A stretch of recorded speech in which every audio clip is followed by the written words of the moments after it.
Audio Jungle.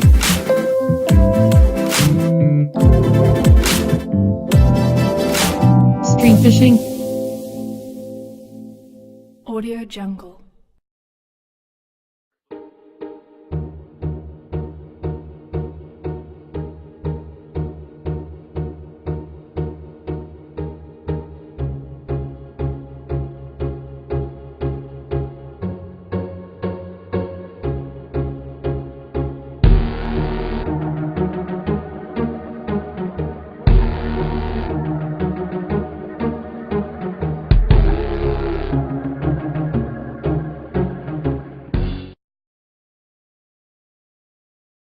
Tu vas nous présenter ta pisciculture aujourd'hui.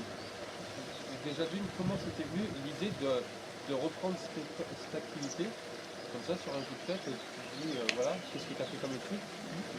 Alors pour commencer, au niveau des études, pour faire de l'aquaculture, il faut avoir la bougeotte, hein, très clairement. Moi, j'ai fait bac pro aquacole, je l'ai fait en Bretagne au niveau de Quimper. Et après, j'ai été à Calais, dans le nord de la France, dans une école privée, pour faire mon BTS aquacole en plus. Et par exemple, en France, pour reprendre une pisciculture, au minimum, il faut avoir eu un bac pro aquacole pour avoir la capacité, etc. Donc déjà, il faut savoir bouger, même chose pour tes stages, les piscicultures, il n'y en a pas partout. Il faut que tu bouges beaucoup pour voir beaucoup de choses. Par exemple, j'ai fait des pesées de barres, des pesées de truites. J'ai fait en pleine mer des élevages de moules en pleine mer sur des bateaux. Il y a vraiment plein de choses à voir. Bouger, avoir la bougeotte, aller en Irlande, aller en Espagne, etc. pour voir un petit peu ce que les autres font. Et une fois que tu as fait tout ça, donc t'en as pour 5 ans d'études déjà. Tu as 3 ans de BTS, 3 ans de bac pro, 2 ans de BTS. Si tout se passe bien, si tu ne redoutes pas ni rien. Parce qu'il y a quand même un échelon entre le bac pro et le BTS à franchir. Le BTS est beaucoup plus compliqué, on va dire, quand même. Pour avoir fait les deux, c'est assez flagrant. Et une fois que tu as passé ton BTS, même chose pour la bougeotte, tes examens, en fait, c'est sur les pôles des écoles, il n'y en a pas énormément. Par exemple, j'étais à Calais et mon examen, j'ai dû le faire au lac Léman. Donc j'ai dû descendre. Ouais, donc ouais, il faut avoir la bougeotte. Il faut faire tes examens, il faut la bougeotte aussi. C'est pas sur ton lycée que tu passes tes examens. Et justement, pour t'emmener voir autre chose et pour que tu puisses te développer. Donc ça, déjà, c'est au niveau de ce que tu as besoin comme étude pour le faire. Avec toutes les inconvénients que tu as avec. Une fois que tu as ça, si jamais tu veux reprendre une pisciculture, parce qu'aujourd'hui en France, il n'y a aucune pisciculture qui se fait. En fait, niveau réglementaire, ça a tellement été En fait, verrouillé. t'as pas le droit de créer. Si, tu as le droit, mais réglementairement, ça a tellement été verrouillé que c'est un casse-tête impressionnant et que c'est quasiment impossible de créer une pisciculture, une salmoniculture en tout cas. C'est quasiment les seuls qui se créent, c'est en mer. Parce que c'est pas encore aussi serré. En fait, tu reprends une activité qui est déjà. C'est faite. ça. C'est ça, en fait, c'est par rapport à l'ALEMA, la loi sur l'eau de 2006, pour revenir au bon état écologique des rivières, qui devait être en 2015, qui a été reporté. Donc justement, il sert pour justement éviter qu'il y ait de plus en plus de pisciculture et ça pollue. Donc ça, c'est le premier problème. Donc tu peux que reprendre. Donc moi, ici, ça a été mis. Par exemple, pour donner une idée, j'ai eu mon BTS en juin, j'ai passé mon permis en 2 mois. J'ai eu mon permis le 8 octobre, je suis revenu ici. Attends, j'ai eu mon permis le 2 octobre, je suis venu ici le 8 octobre. Donc pas le temps de traîner. Ouais, ça a été. Pas le temps de traîner, ouais, c'est vraiment, il faut y aller. J'ai repris ici. Et pourquoi ici l'Auvergne? C'est que tu as eu cette Parce que opportunité déjà, où moi, tu je connaissais? suis venu ici, l'Auvergne, sur lequel je suis plutôt pas mal. Surtout ici, d'accord, et puis en fait, je suis entouré par des volcans, donc c'est plutôt pas mal. Premièrement, deuxièmement, j'aime beaucoup pêcher, ça me permet d'être pas loin de l'Espagne, d'être pas loin du Léman, il y a pas mal de grands lacs avec des bonnes populations de poissons qui y sont, je suis pas loin de l'Albar, je suis pas loin du Rhône, donc déjà pour moi aussi pêcher c'est pas mal, c'est pas mal, c'est quand même assez important. Et deuxièmement, parce qu'il y avait celle-ci qui était à reprendre, parce que soit il y a des petites piscicultures comme ici qui sont autorisées de faire 20 tonnes, soit c'est des grosses, et les grosses, c'est dans des investissements qui dépassent les millions. Ouais, Donc, bien sûr. on ne peut pas comme ça reprendre des grosses Ouais, piscicultures. bien sûr. Et après, l'avantage de reprendre, là par exemple, moi j'ai de la chance, j'ai repris le stock qui était déjà là, donc j'ai racheté le stock. Ce qui fait que j'ai pas eu un temps de latence de 3 ans. D'accord. Entre le moment où tu achètes Ouais, les comme albins. c'était déjà en activité, Voilà, en il y fait, avait je l'ai déjà repris. du poisson. Ouais, Du coup, les rentrées d'argent ont été tout de suite. ouais, bien sûr.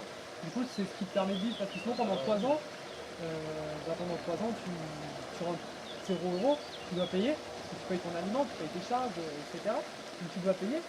Et en plus de ça, là, même moi en ayant repris, tu vois, j'ai toujours pas de salaire. Donc, D'accord. ouais, Ouais. pendant un an, tu oublies, t'as pas de salaire. Bah oui, oui. Ah, mais il faut le dire, il faut être cash, pendant un an, pas de salaire. Pas de salaire, et là, pas de salaire, et pas de week-end. Ça fait 6 mois que j'ai pas eu un jour de repos. Ouais, ouais. Bah, il faut, voilà. Mais après, nickel, je suis pas, je suis pas tant fatigué que ça, quoi. Si tu l'as fait, c'est que tu étais passionné. Voilà, faut être passionné, il faut pas avoir froid parce que l'hiver, t'es dehors, tu pêches, etc. Après, t'es tout le temps dans la nature, c'est pas mal, tu vois tes poissons grandir, ça te permet de voir plein de choses, comme je te disais, l'aigle pêcheur qui vient tous les matins, tu vois des choses qui sont pas mal, en Auvergne en plus, c'est pas mal. On a des petits lézards et tout qui se baladent, c'est sympa. Ça te permet, quand il fait chaud l'été, etc., t'es dehors, tu vas dans tes bassins, c'est quand même, personnellement, moi je peux pas rester dans un bureau. C'est impossible. J'ai déjà essayé par exemple d'être dans des magasins de pêche, je tiens 2 semaines. Tu vois, au bout de 2 semaines, j'ai besoin de sortir, je m'ennuie. Voilà. Même si j'adore pêcher, même si j'adore parler pêche, c'est pour ça qu'ici j'ai le magasin. C'est pour parler pêche, etc., plus que pour les vendre d'ailleurs. Parce que vu le stock qu'il y a, c'est vraiment juste pour parler. Et l'avantage c'est qu'on est dehors, qu'on a le parcours pour tester, etc. Oui, parce que hormis la pisciculture, pardon, c'est un parcours no-kill qu'on verra tout à l'heure. Voilà, j'ai un parcours de kill, j'ai le parcours où les gens peuvent pêcher et repartir avec leurs poissons, et j'ai le magasin en plus.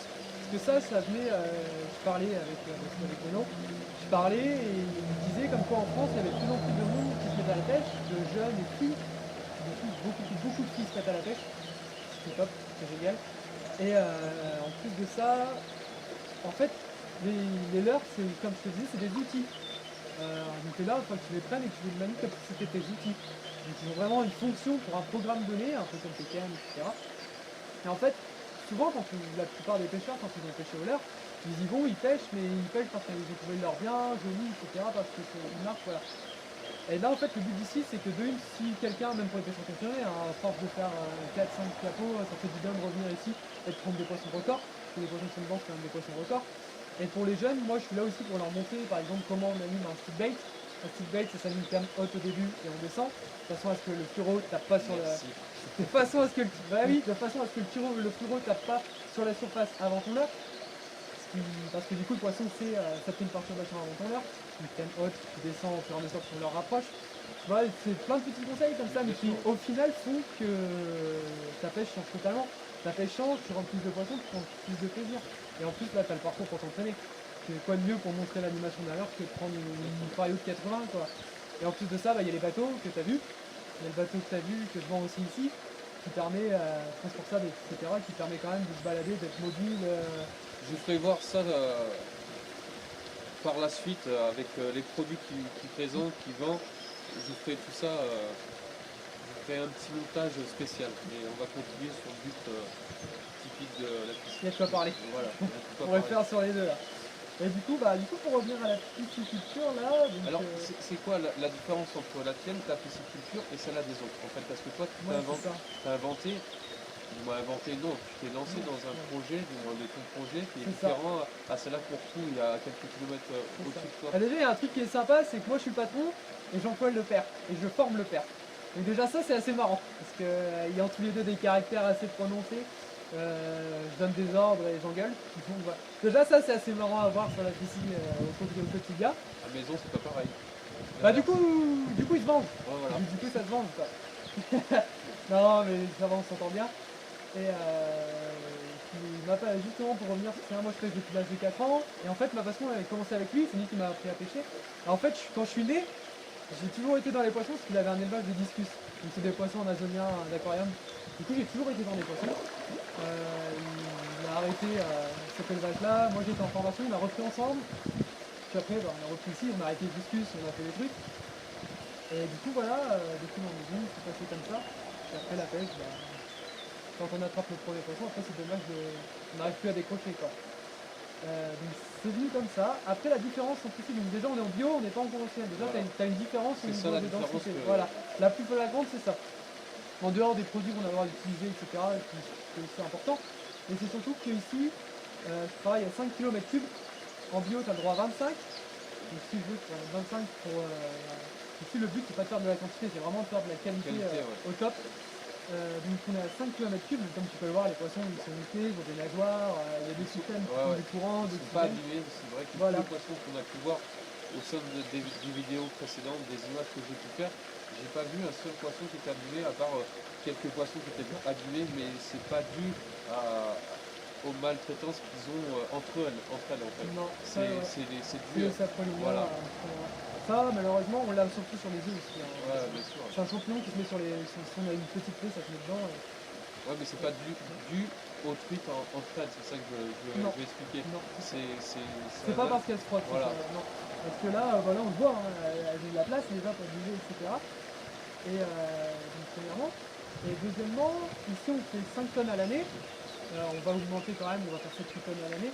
Pour pouvoir être à 2 et pouvoir en vivre à 2. Et il y a des piscicultures biologiques, de grands groupes qui elles peuvent faire 150-200 kg à l'année. 200 tonnes à l'année, excuse-moi.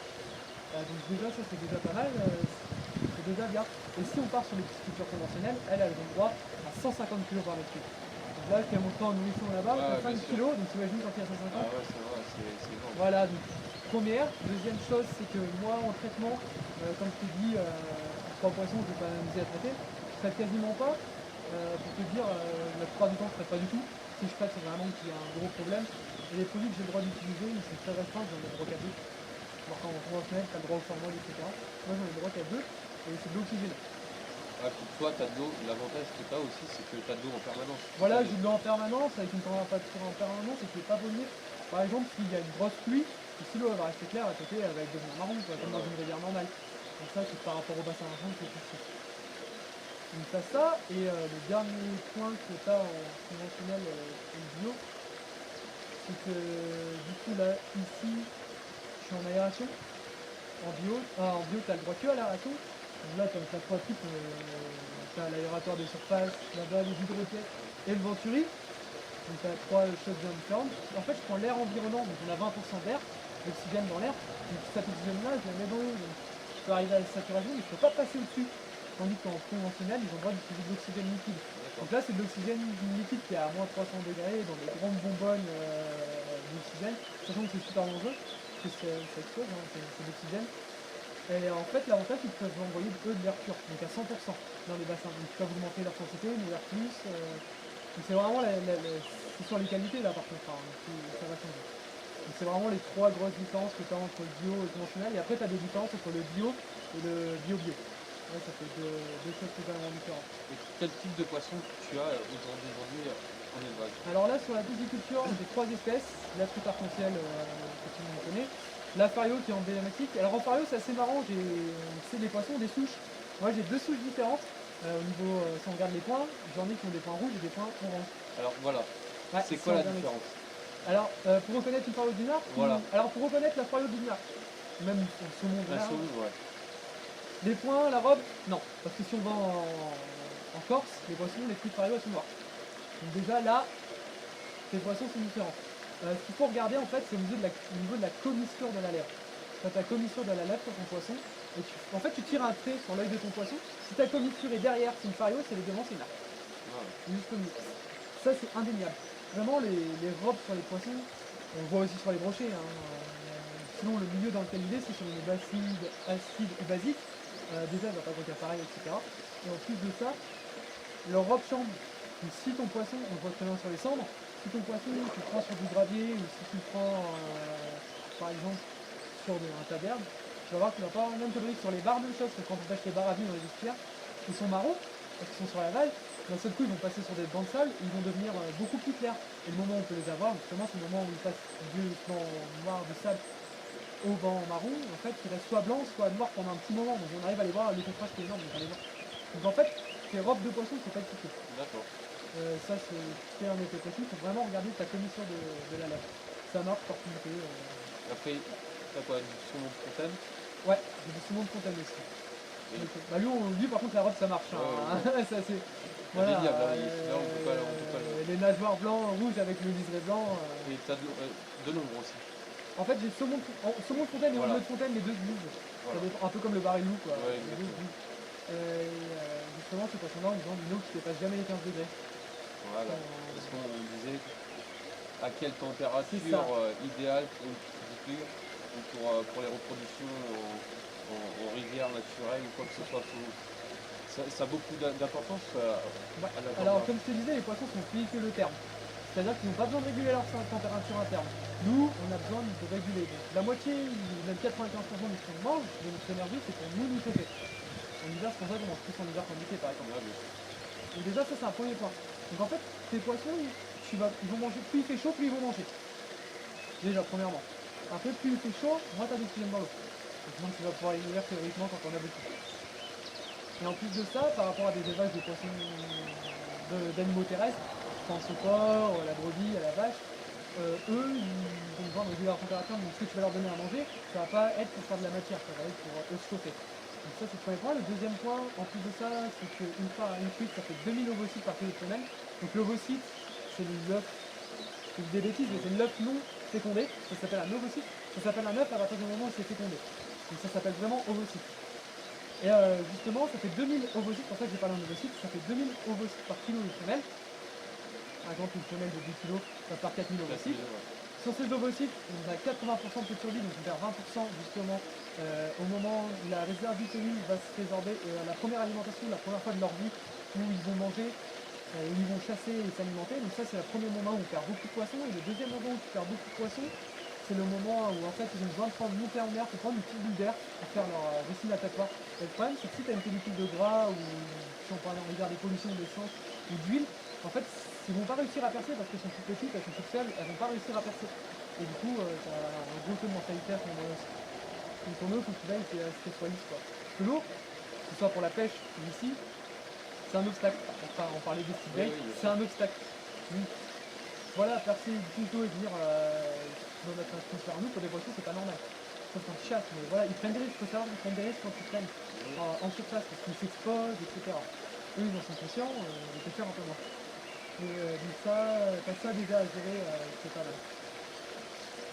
Généralement, une eau à Alors ton eau, il faut qu'elle soit acide, premièrement, et froide.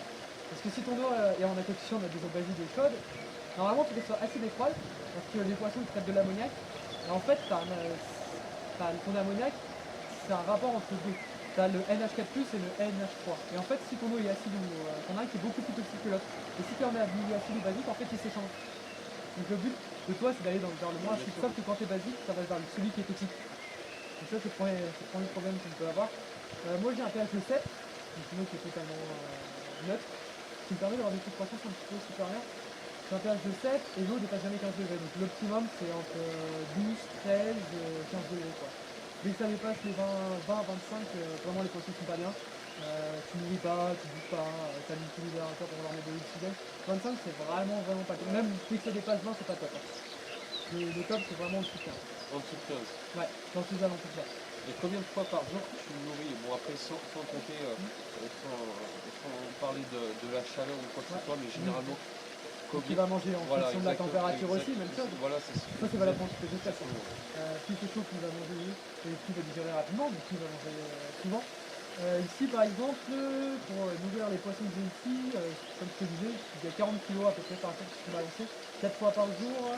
Les 40 kg c'est sur une journée, mais on les nourrit 4 fois par jour. De toute façon, ce qu'ils puissent manger, plutôt que de leur donner d'un seul coup, comme on peut faire, c'est qu'en fait, tu leur donnes un petit peu, comme ça ils ont le temps de manger, de digérer, et comme ça ils mangent tout le temps. On a les nourrisseurs, même chose, c'est comme ça, qui permet de les nourrir en continu. Puis premièrement et deuxièmement, ça permet de nourrir tout le monde, parce que quand même, il y a la truffe, c'est très territorial, et c'est très vorace, donc entre eux, elles vont se battre, il va y avoir des choses comme ça. Et très vite, les grosses vont prendre le dessus sur les petites. Ouais, bien sûr. Donc on fait des tris pour ça, mais des tris, même avec des petits écarts.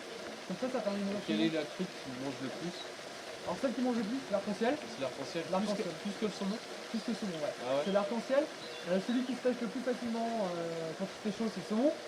Et la plus dure de toutes, c'est celle qui en fait casse sa tête, c'est les pareils. C'est pareil. Ouais, les pareils. Et par contre, la plus violente en attaque, c'est les pareils. Que ce soit sur un leurre ou un granulé, du coup. Ouais, mais moins combatif que la. Alors le saumon, ça va être très combatif au début. Ça va s'épuiser assez rapidement. L'aquario va tenir un peu très longtemps. Là, par contre, elle tient, mais.